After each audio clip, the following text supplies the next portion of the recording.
Hi everybody, it's Kathy here and I am joining in with the Groundhog Day hop. This is my first joining in, although this has been running for 4 years. This is the layout that I'm going to use from now on for this day, and I'm going to recreate every 2nd of February. So Jackie Malzahn has been running this now for 4 years, as I said, and people have been recreating their layouts that they chose in the first year. So this one I chose, and this will be the one that I will continue to recreate. So for this one, I have this embossing folder, which is the same as the one on the original, but I'm changing the second one to this basket weave. I am using these papers here out of my scrap pile because they marry the colours of my photo.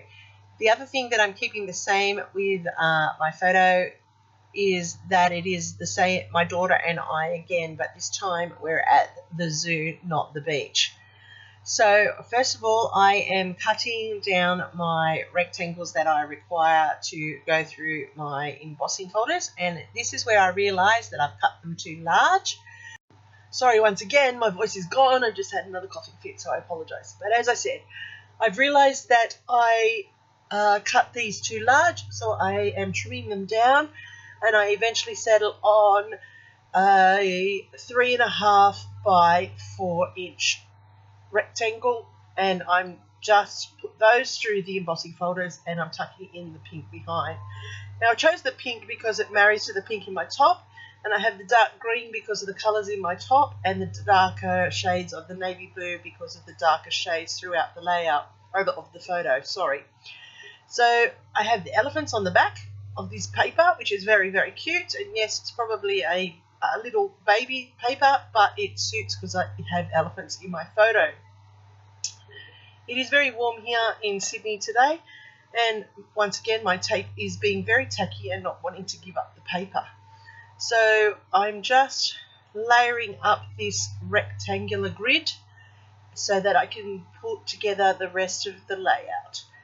Now that that's down, I need to put my fishtail banner tag across at the top, and I need to create my banner which will run in under my photo just as my original.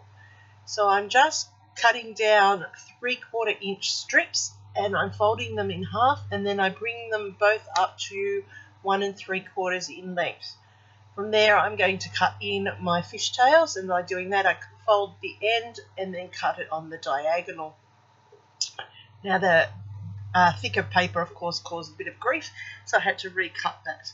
So this time instead of just going from the edge of my paper, I'm going right to the edge of the layout for the top banner. Oh, I'm so sorry everybody about my voice.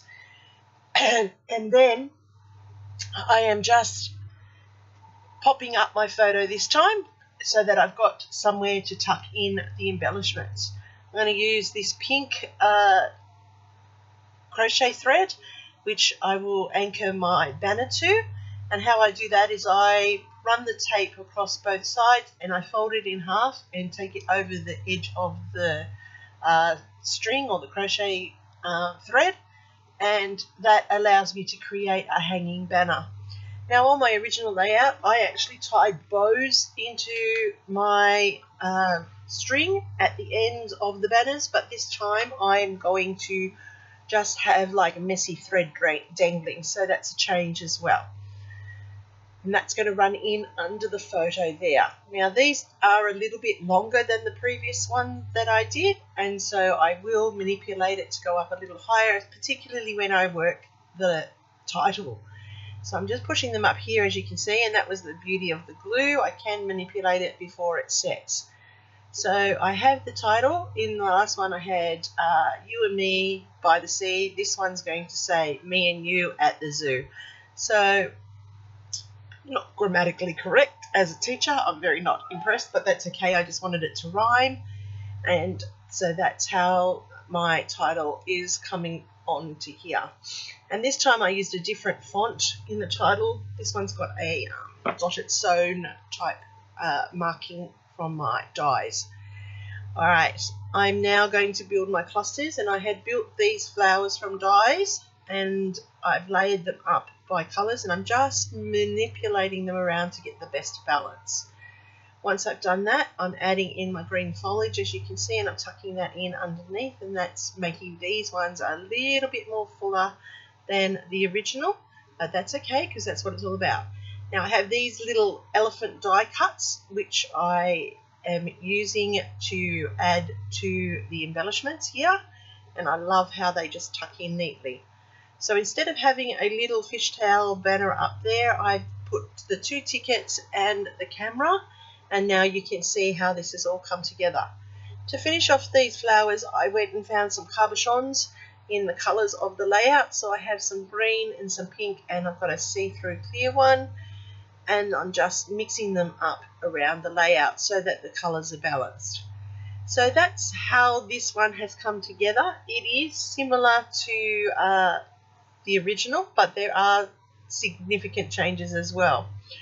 I'm now going to add in pops of colour, which will give me my faux enamel dots, and I'm going to set up my visual triangle by putting in the sets of 3 in 3 distinct spots around the layout.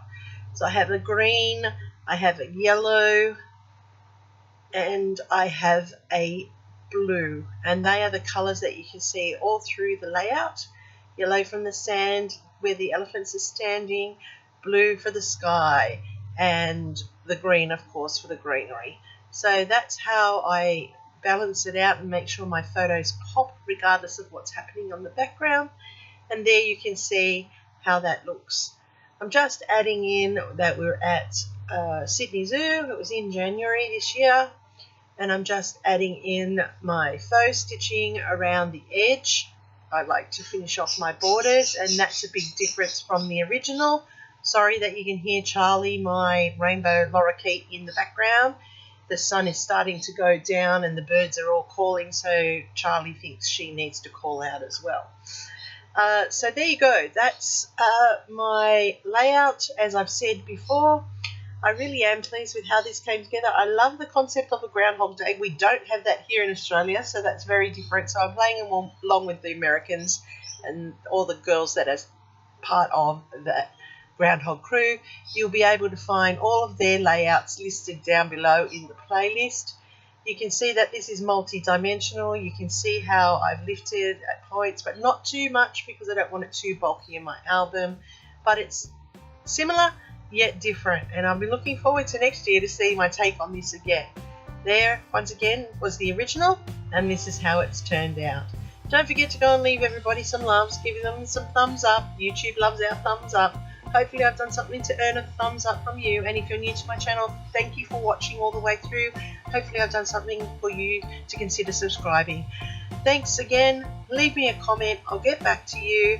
Happy scrapping till next time, and here's my next video recommendation for you.